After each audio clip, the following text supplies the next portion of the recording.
Hello everyone, आप सब कैसे हैं। मैं उम्मीद करता हूं कि बहुत अच्छे होंगे और अपनी पढ़ाई को बहुत अच्छे से कर रहे होंगे। मैं Akash Kumar Bhadana ICT virtual classroom में आपका बहुत बहुत स्वागत करता हूं मेरे प्यारे बच्चों। जैसा आपको पता है मेरे प्यारे बच्चों, बेसिकली हमारी आपका जो है 11वीं क्लास है और 11वीं क्लास में हम लोग आपका ज्योग्राफी देख रहे हैं। और आज हम ज्योग्राफी में चैप्टर नंबर 8 आपका शुरू करने जा रहे हैं। बहुत इंपॉर्टेंट टॉपिक है आपका, बहुत महत्वपूर्ण टॉपिक है, क्योंकि जितने भी आपने कॉन्सेप्ट पढ़े हैं वो इसमें आपको अप्लाइड होते हुए दिखाई देंगे।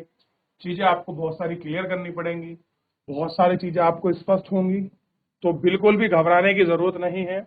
और जैसे हम चैप्टर को पढ़ते हैं हर बार की तरह कि कोई एक बच्चा खड़ा होता है, चैप्टर को पढ़ता है, फिर हम उसको आपका अच्छे से तो आपका एक्सप्लेन करते हैं, समझाते हैं।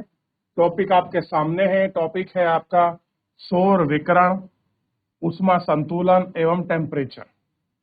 अब आपको तीन चीज दिख रही होंगी कि सौर विकिरण हो गया, ऊष्मा हो गया, टेम्परेचर हो गया। अगर मैं कहूं ये तीनों एक के ही पार्ट है लेकिन रूप अलग अलग हैं, तो आप कहेंगे सर ये कुछ समझ नहीं आई बात। आप कह रहे हैं कि पार्ट है एक ही चीज लेकिन रूप अलग अलग बता रहे हैं। तो सबसे पहले आप मुझे बताइए सौर विकिरण क्या होती है, हीट क्या होती है और टेम्परेचर क्या होता है। चलिए, कौन बच्चा बताएगा? जल्दी से देखिए, और जो बच्चे क्लास में खड़े हैं अच्छे से बैठ जाइए, फिर मैं आपको पूरा चीजें समझाऊंगा। ठीक, देखिए, सौर विकिरण, सूर्य से जो किरणें हमको प्राप्त होती है उनको कहते हैं सौर विकिरण। ऊष्मा क्या होती है? ऊर्जा जो हमें सूर्य से प्राप्त।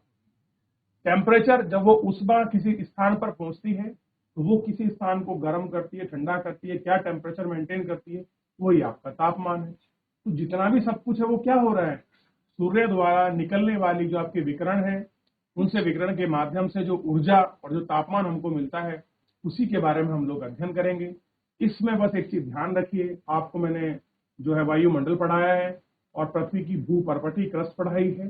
मैंने आपको पानी के ऊपर टेम्परेचर को अलग बताया है और लैंड के ऊपर अलग बताया है। उसके बाद मैंने कर्क रेखा, मकर रेखा बताया और फिर मैंने आपको ये भी कहा है कि बच्चों, जब जैसे अर्थ की शिफ्टिंग होती है सूर्य की किरणें वैसी तिरछी और सीधी पड़ती हैं।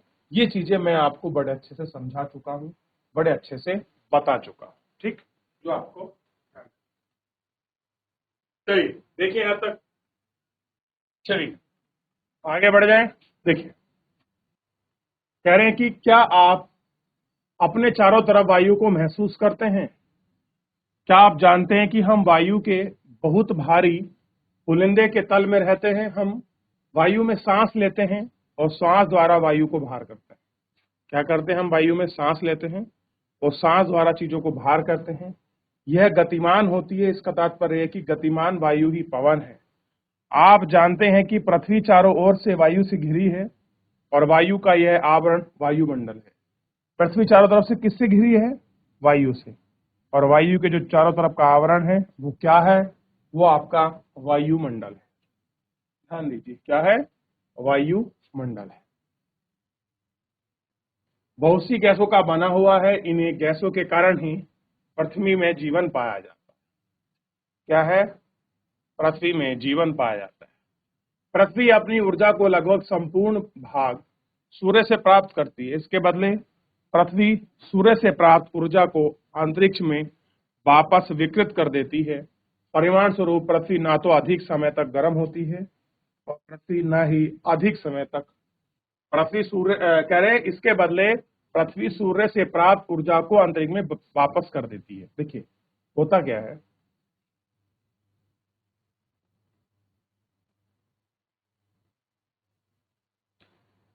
ये हमारा कुछ पर्वत पठार हो गए। जब सूर्य निकलता है तो सूर्य की किरणें इस तरीके से जो है पृथ्वी पर पहुंचती है। ठीक, जब सूर्य की किरणें आपका पृथ्वी पर पहुंचेंगी, ठीक, तो होता क्या है, पृथ्वी की जो आप अगर भूपर्पटी को देखो, आपने पढ़ा है कहीं पर पर्वत है, कहीं पर पठार है, कहीं पर मैदान है, कहीं पर आपके घने वृक्ष हैं, कहीं पर समुद्र है, कहीं पर झील है। तो जिस जगह पर भी सूर्य की किरणें गिरती हैं तो उससे टकराकर वो वापस रिफ्लेक्ट होकर वापस आती है। यानी कि आती है लघु पार्थिव विकिरण और जाती कैसी है? दीर्घ पार्थिव विकिरण। ये आपको क्लियर होना चाहिए। आती कैसी है? शॉर्ट टेरेस्ट्रियल वेव्स में और जाती कैसी है? लॉन्ग टेरेस्ट्रियल वेव में वो वापस आती है। इतना क्लियर हुआ?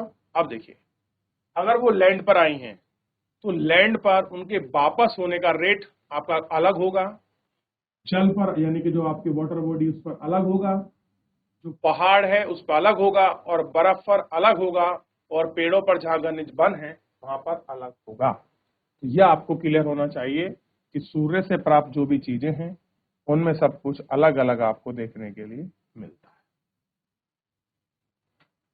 परिमाण स्वरूप पृथ्वी ना तो अधिक समय तक गर्म होती है और ना ही अधिक समय तक ठंडी। तो पृथ्वी ना तो गर्म रहती है अधिक समय तक, ना तो अधिक समय तक आपका ठंडी।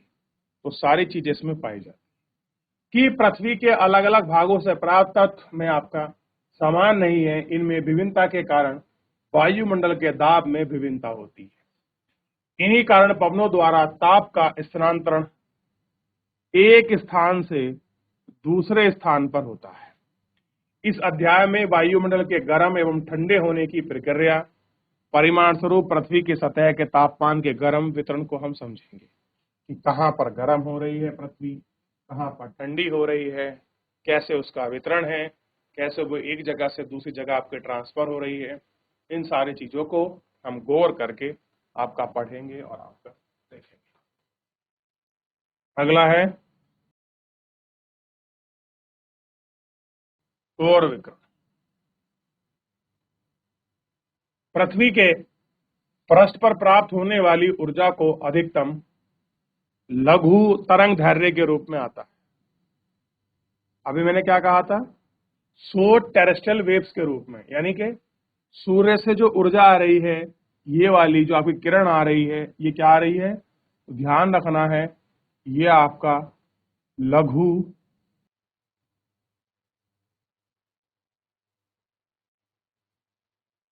लघु तरंग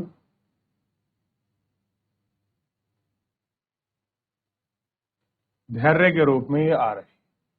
ठीक, पृथ्वी को प्राप्त होने वाली ऊर्जा आगमी सौर विकिरण या छोटे रूप में होती है। जो आती है वो आपका पार्ट्स में आती है। ठीक, और उसे क्या कहते हैं, सूर्य तप, यानी कि आइसोलेशन कहते हैं। क्या कहते हैं, सूर्य तप, यानी कि आइसोलेशन कहा जाता है। पृथ्वी भू आव, पृथ्वी भू आव है। सूर्य की किरणें वायुमंडल के ऊपरी भाग पर तिरछी पड़ती हैं, जिसके कारण पृथ्वी और सौर ऊर्जा को अंश में कम प्राप्त होता है। पृथ्वी सौर रूप में वायुमंडल के ऊपरी सतह पर 1.49 किलोमीटर प्रति वर्ग सेंटीमीटर प्रति मिनट से ऊर्जा प्राप्त होती है। तो अगर आप देखें, पृथ्वी पर जो सौर ऊर्जा का बहुत कम ही अंश प्राप्त होता है, क्योंकि आप जानते हैं जो वायुमंडल है, वायुमंडल में एक परत है आपका समताप मंडल, और समताप मंडल में पाई जाती है ओजोन परत। मैंने कल जो आपका पिछला लेक्चर हमारा 7th लेक्चर हुआ था, उसमें मैंने आपको समझाया था कि ओजोन परत क्या करती है, सूर्य से आने वाली हानिकारक किरणों को आपका वो क्या करते हैं, रिफ्लेक्ट कर कर वापस भेज देती है। सोचिए, अगर ओजोन परत ना हो तो कितना बड़ा टेम्परेचर हमको झेलना। तो औसत रूप से वायुमंडल की ऊपरी सतह पर 1.94 किलोमीटर प्रति वर्ग सेंटीमीटर प्रति मिनट ऊर्जा प्राप्त करती है। वायुमंडल की ऊपरी सतह पर प्राप्त होने वाली ऊर्जा पृथ्वी पर थोड़ा सा परिवर्तन होता है, ये उसका रेट है। और पृथ्वी कैसी होती है, थोड़ा इसमें परिवर्तन आपको देखने के लिए मिलता है। यह परिवर्तन पृथ्वी एवं सूर्य के बीच की दूरी का अंतर के कारण है। कह रहे जो आपको परिवर्तन देखने के लिए मिलेगा ना, उपसौर अपसौर। ठीक, उपसौर मतलब पृथ्वी का पास होना, उपसौर मतलब पृथ्वी का दूर होना, उसे अपभू उपभू भी कहा गया है। ठीक, यह परिवर्तन पृथ्वी और सूर्य के बीच की दूरी के अंतर के कारण होता है। कह रहे जो भी चेंज आ रहा है ना, इसका चेंज का मेन रीजन क्या है, पृथ्वी और सूर्य के बीच की जो दूरी है उसके वजह से। सूर्य के चारों ओर परिक्रमा के दौरान 4 जुलाई को पृथ्वी सूर्य के सबसे दूर अर्थात 15 करोड़ 20 लाख किलोमीटर वर्ग में होती है। अब मैं इसको आपको बाद में पढ़ाऊंगा कि सूर्य के दूर, फिलहाल आप इसको यहां तक देखिए, क्योंकि अब इसमें लिखने का पॉइंट काम चलेगा और आप इसको लिखना होगा। तो सबसे पहले इतना सौर विकिरण जितना मैंने पढ़ाया है, इसको आप अच्छे से देख लीजिए। देख लिया। सूर्य के चार ओर परिक्रमा 4 जुलाई को। अब देखिए अब क्या हुआ। अब सूर्य के चारों ओर आपका परिक्रमा करती है पृथ्वी, तो ध्यान रखिए पृथ्वी 4 जुलाई को सूर्य के सबसे दूर होती है। नोट करके लिखिए, अगर पूछ लिया जाए पृथ्वी किस तिथि को सूर्य से सबसे दूर होती है, तो आंसर होगा 4 जुलाई को पृथ्वी सूर्य से सबसे अधिकतम दूरी पर होती है। अब ये मत कहना कि सर अगर सूर्य अधिकतम दूरी पर है हमको गर्मी महसूस की, तो बेटा हम कौन से गोलार्ध में, उत्तरी गोलार्ध में, और पृथ्वी जहां तुम रह रहे हो केवल पृथ्वी बाप का इतनी बड़ी नहीं है, ये थोड़ा सा ध्यान रखिए, क्योंकि पृथ्वी गोल है, 2 उसमें गोलार्ध हैं, और आप उस समय गर्मी महसूस कर रहे होते हैं, इसलिए आपको पृथ्वी जो है पास लगती है ना कि दूर। लेकिन वही दक्षिणी अटलांट है तो आप उसको वहां देखिए तो वो दूर है। तो कितना हुआ, 4 जुलाई को पृथ्वी सबसे दूर है, लिख लीजिए। और दूरी के हिसाब से बात करोगे तो 15 करोड़ 20 लाख वर्ग किलोमीटर इसकी डिस्टेंस है। ठीक है, पृथ्वी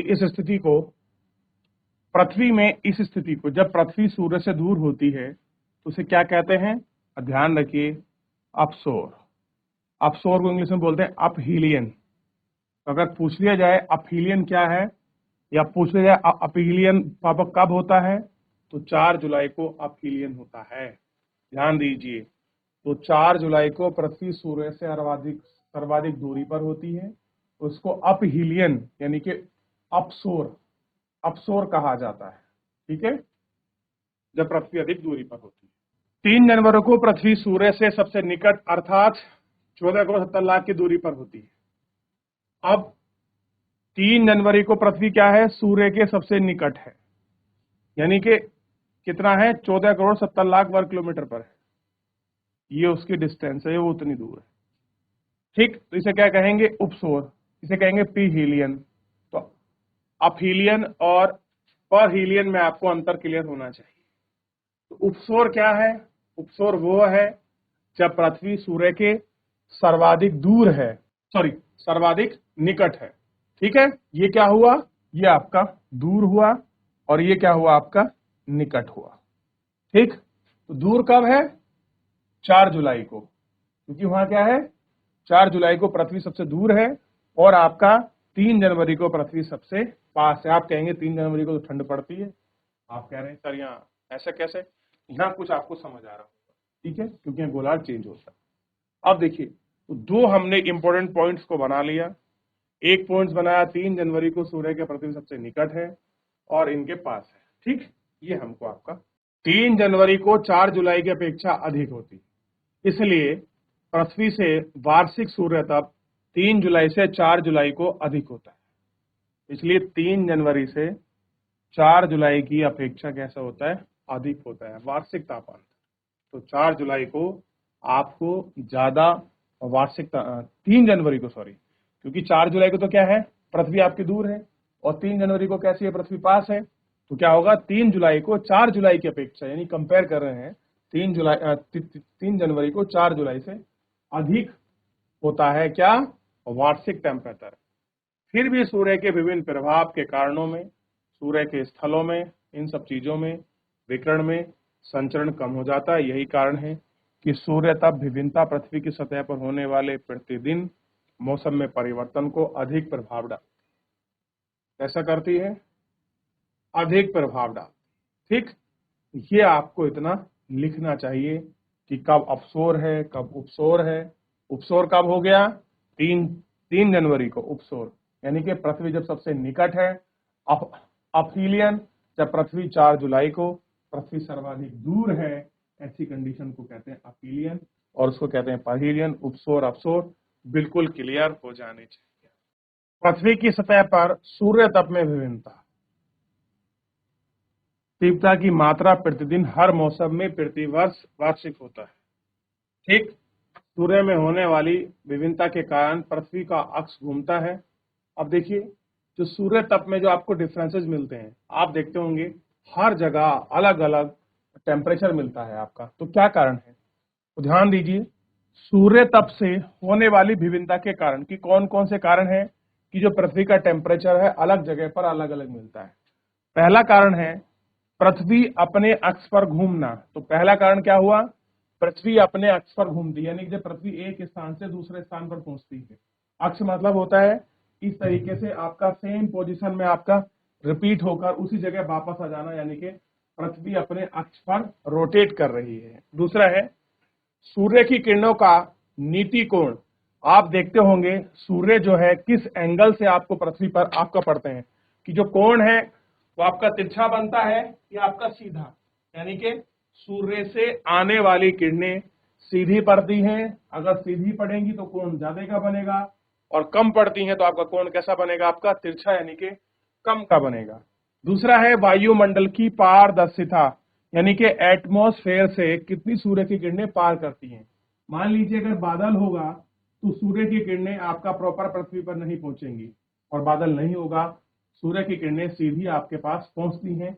ये चीजें आपने महसूस की होगी कि जब मौसम खराब होता है, घटा होती है, तो उस समय सूर्य का टेम्परेचर प्रॉपर पृथ्वी पर नहीं पड़ता। तो ये कारण है आपका सूर्य के जो टेम्परेचर में जो आपका वेरिएशन पाया जाता है, उस वेरिएशन में आपका एटमॉस्फेयर में जो पारदर्शिता है वो भी डिपेंड करती है। और है स्थल का विन्यास।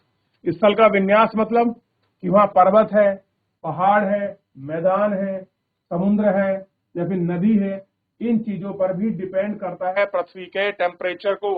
और दिन की अवधि लंबी है तो आपका लैंड जो है वो ज्यादा हीट को एब्जॉर्ब करेगी, और अगर दिन की अवधि कम है तो हीट को वो कम एब्जॉर्ब करेगी।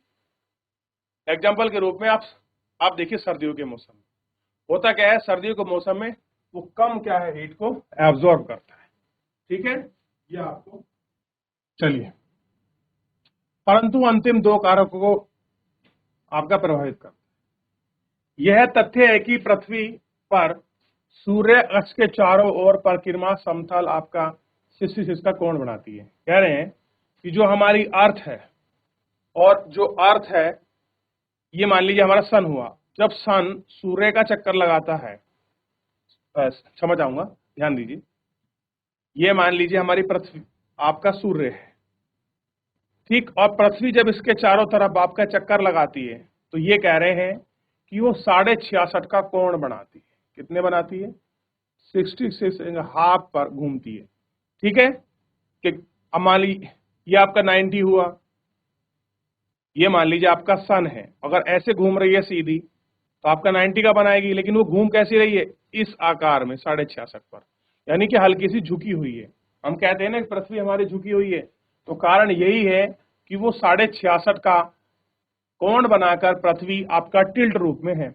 अगर इस तरह से घूमेगी सीधी इस तरह से, लेकिन वो कैसी है, हल्की सी इस तरह से है, और इस तरीके से वो क्या करती है, चारों तरफ आपका सूर्य के घूमती है हल्की झुकी होने के कारण।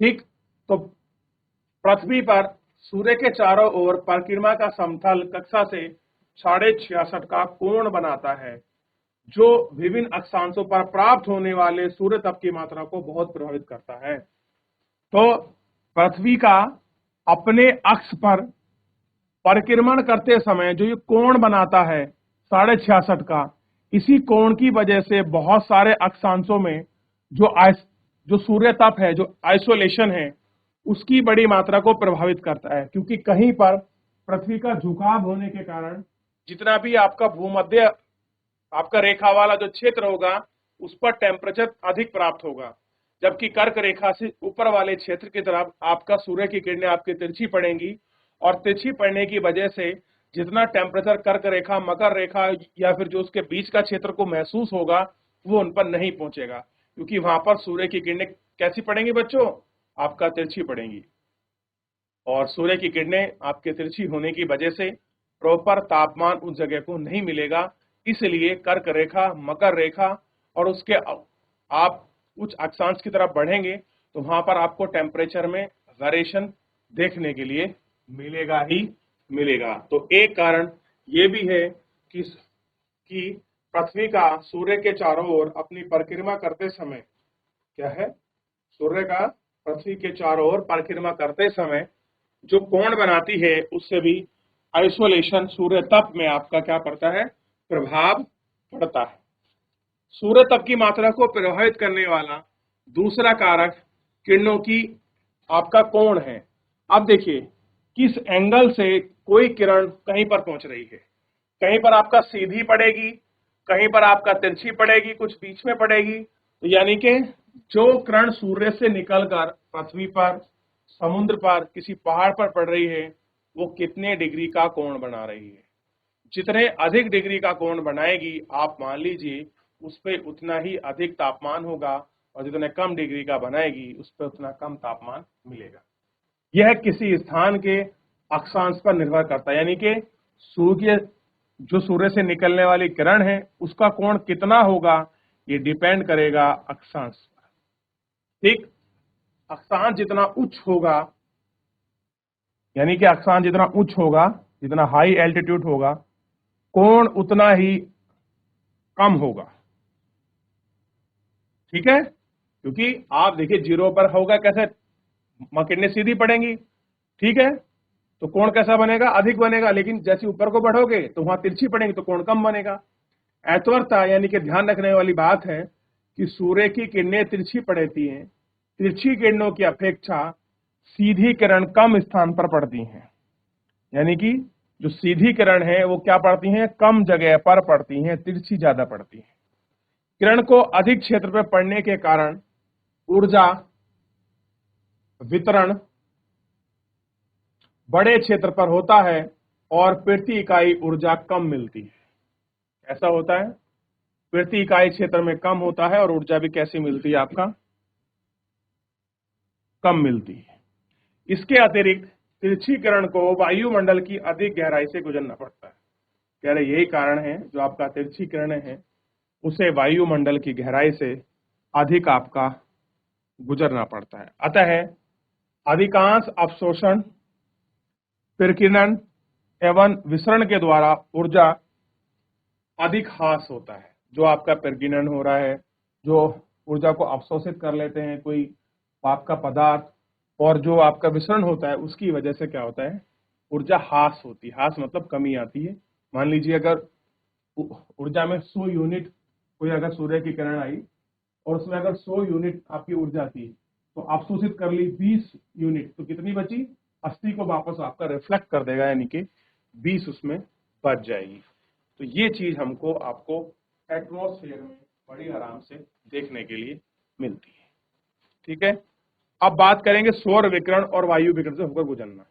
इसको मैं अगले लेक्चर में पढ़ाऊंगा। आप फिलहाल यही देख लीजिए कि सौर विकिरण कैसे काम करती है, और ये वाला मैप एक बार बनाइए। मैं आपको अगले लेक्चर में इसको समझाऊंगा, इसको बनाइए। क्योंकि आप देखिए अब जो पृथ्वी है आपको गोल लग रही है, लेकिन कैसी है, झुकी हुई है। किधर झुक रही है, ये देखिए, अगर मैं बीच में से बनाया, ये इसका बीचों बीच है, और यहां सूर्य को बेस मान के जब मैं लाइन बनाई तो ये गैप कितने का बना, 66.5 का। ध्यान दीजिए कितने का बना, 66.5 का। तो ये है आपका 0 डिग्री लाइन, जिसको हम कहते हैं विषुवतीय वृत्त। ये है कर्क रेखा और ये है आपका मकर रेखा। चलिए, तो मेरे प्यारे बच्चों अभी मिलेंगे आपको नेक्स्ट लेक्चर में। अब हम इस मैप को जो आपको चित्र बनाया गया इसको समझेंगे, और चीजें हैं जिनको हम लोग देखेंगे। तो फिलहाल मेरे प्यारे बच्चों आज के इस लेक्चर में इतना ही। मिलते हैं नेक्स्ट लेक्चर में, तब तक अपना ध्यान रखिए, स्वस्थ रहिए, अपनी पढ़ाई को बहुत अच्छे से करते रहिए। मुझसे जुड़ने के लिए आपका बहुत बहुत धन्यवाद।